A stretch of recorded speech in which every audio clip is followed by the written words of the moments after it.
All right, welcome everyone. Thank you all for joining us. This talk is about getting serious about mathematical fun with Eliza Gallagher and Neil Calkin from Clemson University. Thank you. Great, thank you very much, Liam, for the introduction. So I'm Eliza Gallagher, Neil Calkin, as we were just introduced, and so let's get started. Okay, well, so there's a lovely quote from Martin Gardner from several decades ago, which explains why it talks about him, which we've replaced with them. Surely the best way to wake up a student is to present them with an intriguing mathematical game, puzzle, magic trick, joke, paradox, model, limerick. And this is really a driving force for us in what we do and what we're going to be talking about today. Those of you who don't know who Martin Gardner is, I definitely encourage you to go look him up. He had an article in Scientific American and was responsible for popularizing a lot of mathematics and recreational mathematics. A monthly article for dozens of years. Yes.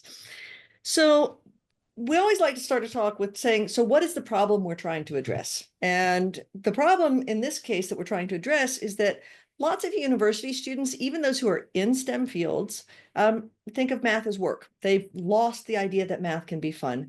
And in addition, a lot of people in the general populace, people who are not in STEM fields, are actually terrified of math or traumatized by it. If you've ever been on an airplane and had that conversation of what do you do, and you say, I'm a mathematician, and they go, okay, I'm just going to go pay attention to my toenails for the rest of the flight. You know exactly what I'm talking about. And this is absolutely backed up by research. Lots of research supports this issue that we're facing. So this is the problem we're trying to address. And to put this into context, university students in the US typically must complete general education courses, which usually includes a 3-hour math class. And we see this as, for non-STEM majors, the last chance we have to turn the tide. Unfortunately, what often happens with general education math in the US is that it's computation heavy, it's algorithmic, it's really focused on plug numbers into a formula and box your final answer. This is not universal. There are places that do a really nice job of not doing this, but in many cases, this is what happens. And so it's often a repeat of things that these students have seen before college. So reviewing algebra or going back over probability and statistics that they've seen before, or financial math. And so that can reinforce existing trauma around mathematics. It rarely offers an opportunity for mathematical reasoning, creativity, or especially communication of reasoning either. And what we see at Clemson is that it's frequently postponed until the final semester before graduation. Oh my goodness, I've got to take that math class this semester, otherwise I won't graduate. Right. But they've been putting it off for 3.5 years. Yeah. So this is an opportunity. General education math is an opportunity. It's our last chance to reach them before they head out into the world, have children of their own, interact with the public, and we want to stop that reinforcement of mathematics is this algorithmic box the right answer kind of thing. It's an opportunity, and we're going to try to seize it. So our approach, well, if you came to our talk yesterday, you'll know it's puzzles. And why? What sort of puzzles? So we want puzzles with an easy entry point. We want a consistent underlying structure, so there's not a lot of new structure to be learned every week, with different levels of difficulty so that instructors can start with simple puzzles, and if students are finding the puzzles too simple, they can move on to more complicated ones, more difficult ones. So scalable difficulty for both the instructor and the student. And we want there to be a variety of mathematical reasoning embedded in the puzzles. So we're going to restart our talk now because we're going to introduce ourselves. Those of you who were at our talk last night already know I'm full deck. And I'm missing a few cards, and we're getting serious about mathematical fun. Right. So these are the names that we use in the puzzle setting community. A lot of people who set mathematical puzzles actually set them with pseudonyms, and these are ours. And the reason we share that with you is because our answer to what kind of puzzle is mathematical sudoku. It hits all of our requirements. It has an easy entry point and a consistent underlying structure. So most people out in the world have seen classic sudoku. The rules the outcome state, the goal you're trying to reach is fill a 9 by 9 grid with the digits 1 through 9 once each, so that each row, each column, and each 3 by 3 box contain a complete set of the digits 1 through 9. That stays the same. We're not changing that. And the scalable difficulty is evident in the 5 puzzles below.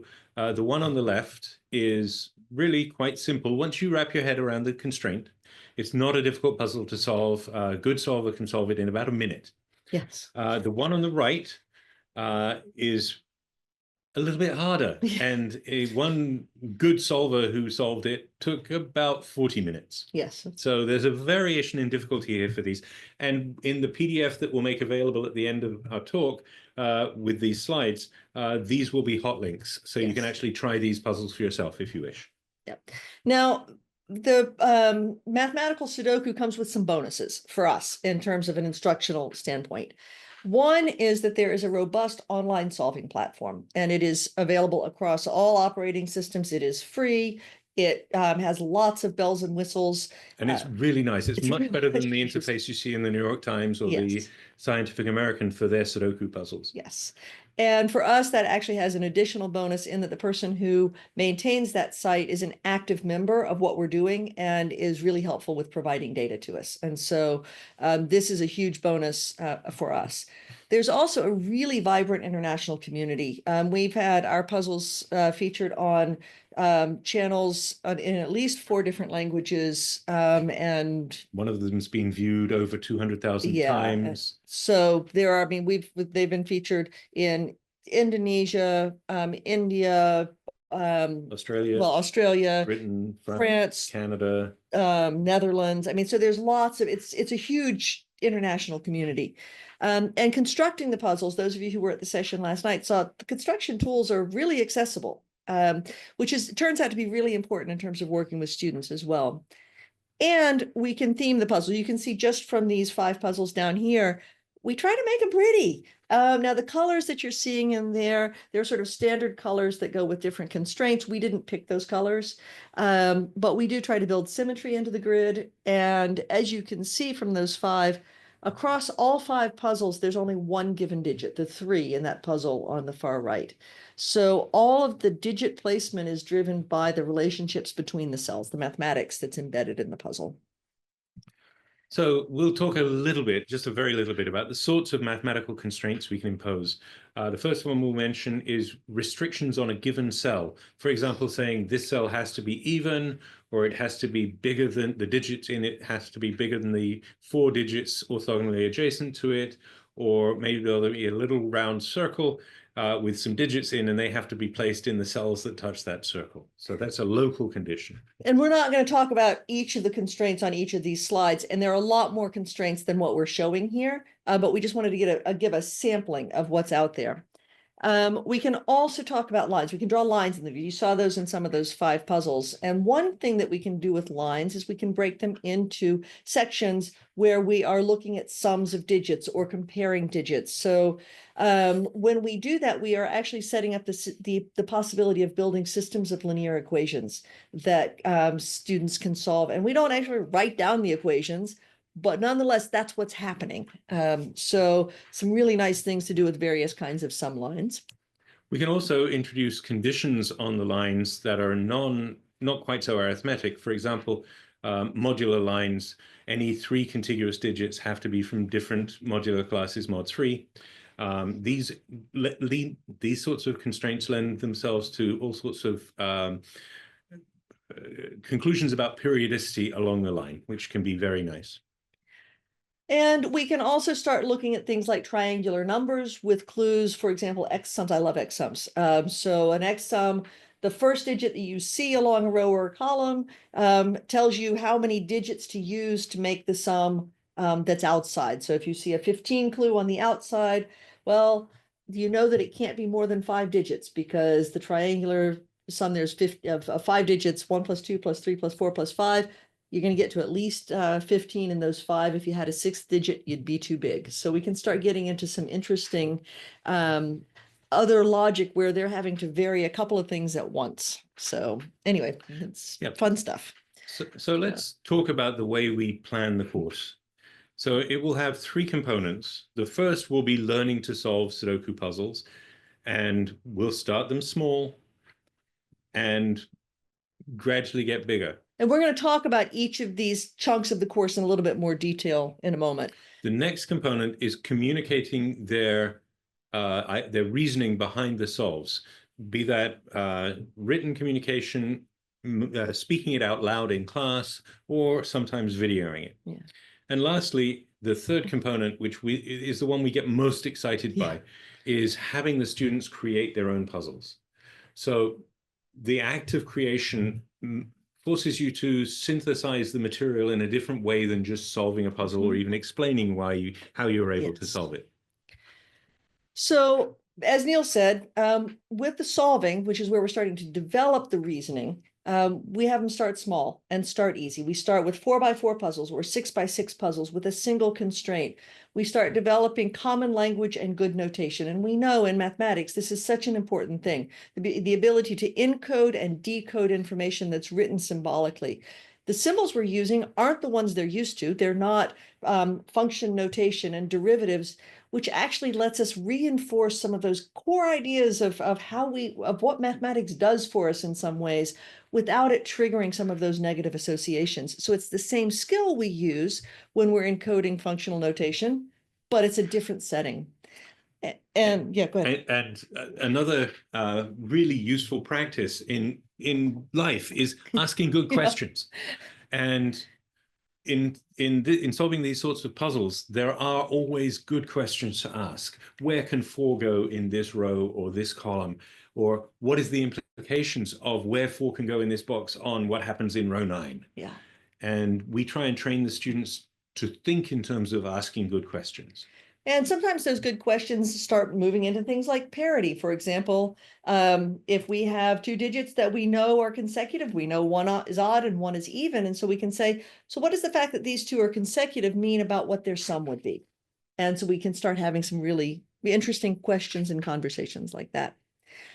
In the process of asking them good questions, what's happening is they learn to ask good questions themselves. So when they move into the communicating reasoning, they start drawing on that skill of, ooh, what question should I be asking myself right now? And then answering it.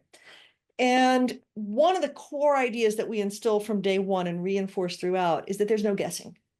We don't ever want to guess. Any digit they place, any intermediate deduction, anything they do along the way, they need to be able to justify. And so really what we're doing is helping them learn how to prove something, right? So they have to justify each step, and what they wind up with is effectively a proof that their solution is not only correct, but also unique. And that's And if you want to see an example of this, this image will link to the video of our student or former student, Lumos, who is a very good setter and a very good solver and is very good at presenting solutions on video. This was actually featured on an international solving channel called Bremster's Puzzles. And you can watch it later in your own time. It's a 40-minute video, about 40 minutes. And you can sort of see how she reasons through and presents the logic. And that idea of being able to justify your decisions is such a core aspect of what mathematics is and what critical reasoning is. And so it's really important to us to have this piece of the course in there. But where the course really starts to sing is when they do start creating their puzzles. And again, we have them start small, we have them start simple. They set 4x4 puzzles with one constraint. They set a bunch of those. Then they move to 6x6. They set a bunch of those. And then finally to 9x9 puzzles. And occasionally we let them throw the kitchen sink. Yeah. But we try and emphasize keeping the number of constraints down and thinking about how the information gets pushed around the grid. And that's much easier to think about when you are using just 1 or 2 constraints. And the whole idea is that they should be setting with intentionality, that they are doing something intentional to try to drive the logic forward. And that when they put something in the grid, they know what's going to happen. And if something breaks, as it did in our session last night. Thank you, Sarah, for noticing that. That was really helpful. That was excellent. But at that point, the interesting question is, why did it break? And can we build a puzzle that will teach what you just realized about the puzzle? And they've got some really nice puzzles. These are the 3 volumes of student puzzles that have come out. Well, the first 2 are already out. The third one, we hope will go to the printer next week.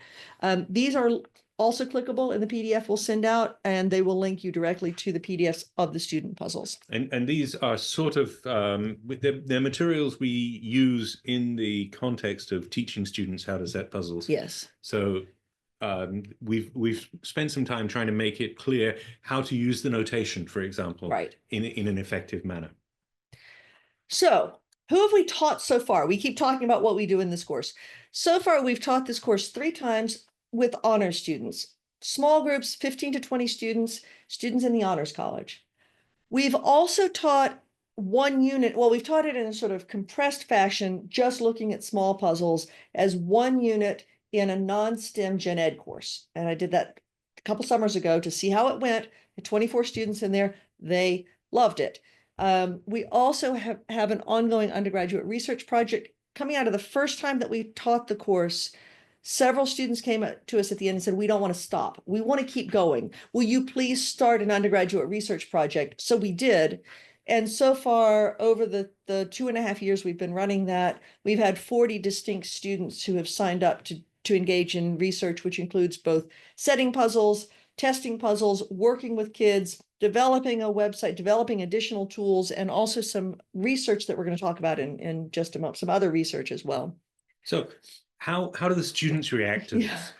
We're not going to read this screen to you, but we're going to pause for a few seconds so you can read these 4 comments from actual students in our classes. And 3 of these 4 comments are from the non-STEM general education students. Only 1 is from one of the honors students. And I want to add 1 more comment that was made to, it was not made as a comment, but it's how a student reacted. We had a student who came into the class. She was a nursing major, and she was terrified of puzzles, and she was taking this course as a stretch class. This was going to be her challenge for the semester. She admitted this on day 1. By the end of the class, she had set some beautiful puzzles, and like all of the other students, we'd encouraged her to use a pseudonym, a sudoku name, and she chose to use her last name, Loves Puzzles, as her. Yeah, I mean, this changed how she viewed puzzles and how she viewed math. Yeah. And for me, the one over here on the right side of the screen about, well, this was more fun than I anticipated. So I made 2. And also I did a couple like that one for me. This is a student who, this was one of the general education students who had put off math until the very last semester. This particular student also introduced her husband to doing Sudoku, and has sort of followed up with me later and said, we're still doing that. And so really, really good stuff, really fun. Yeah, I talk about last semester. That was a summer semester. We're graduating late. It was an online asynchronous 5-week course, and yet it had this kind of impact. So what's next? We're going to continue the honor seminar. We're going to continue the undergraduate research. We will probably do that until we retire. And this is exciting. Just in the last week or 2, we've gotten news that our general education class has been approved at all levels of the university, except for the final signature by the administration. It's gone through all of the committees that it will go through. And it's now scheduled on the books for the fall, and Eliza's going to be teaching it, and I'm going to be going in and helping with it. And then the following semester, I'll be teaching it, and hopefully you'll be coming in and helping with it. And the department would like to see it build to 3 sections a semester, 150 students a year. So next year, we will be mentoring other instructors into teaching the course. And we very intentionally set this up with no prerequisites. So there's not even sort of the math placement minimum score, because we can scale the difficulty. And if what we need to be doing is reinforcing number sense, that's what we can do. And what we want to do with this is create materials, curriculum materials, and a structure for the course where it can be taken by instructors who want to try this sort of thing at their own institutions and just slot it in. We'll have a syllabus which can be adjusted to fit your institution. We'll have a textbook that will be free. And so we'll have a link at the end where you can get in touch with us if you're interested in that. Now, in going through the approval process, questions were asked, and they were good questions from one perspective or another. But one question we were asked was, so, and this is a direct quote from somebody on the committee. How are you going to keep students from just finding a puzzle on the internet and turning that in? And we'll tell you in a minute. Yes, we will. But fortunately, we had actually already thought about that question, and we were able to come right back with an answer. The other big question, how are you going to tell if students are learning? And we want to be able to do that. We can do that because we watch them, we listen to them, and we can observe. But it would be really good, especially if we're putting materials out into informal learning spaces where students can just play with puzzles, if we could tell that they are getting better at solving things by analyzing the way they solve the puzzles. Yeah. So we are developing tools to assess solve path. And here again, it really comes into play that Sven Neumann, who developed sudoku pad and maintains it, is working closely with us so we can get data from him. And so first of all, we'll talk about how we're addressing that first question about, we refuse to call it academic integrity as such, although we may see those words sort of filter through. We think about it as puzzle similarity. So one approach we have is to take the puzzles, look at the solution grid, and convert that somehow into a 9x81 matrix. And I don't want to tell you what that is. And then to compare two puzzles, you compare the matrices. And you do that by taking one puzzle's matrix and multiplying it into the transpose of the other, and you end up with a 9x9 matrix. If you take a puzzle and compare it to itself, what you get is the matrix on the left. It's 9 times the identity matrix. If you take two puzzles that are different, and these are two of our puzzles, and you compute the same thing, you get a matrix which has 1s and 2s and 3s and lots of zeros. And so you can measure the length of these as entries in R81, just the standard Euclidean 2 norm. And if we plot what we get when we compare all of our puzzles against all of our puzzles, we get this distribution between 1 and about 1.75, a little bit bigger, and then a spike at 3. So this is a similarity measure. And if puzzles are identical, the measure is 3. If they are different, the measure is somewhere between 1 and typically 1.75. Yeah. And obviously, we don't care just if they're going to be similar to one of our, have the same solution grid as one of our puzzles, but actually Sven has all of the solution grids for all of the puzzles that are published in Sudoku Pad.